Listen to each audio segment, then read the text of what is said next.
Организацию и проведение главных выборов страны, выборов президента, сегодня обсудили на ВКС с участием председателей всех территориальных избирательных комиссий региона.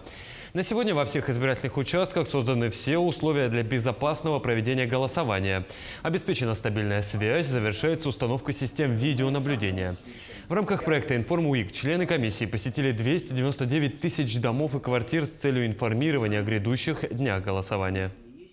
Значит, мы затронули вопросы финансирования, вопросы работы с присутствующими наблюдателями, значит, также работу по организации видеонаблюдения, видеофиксации.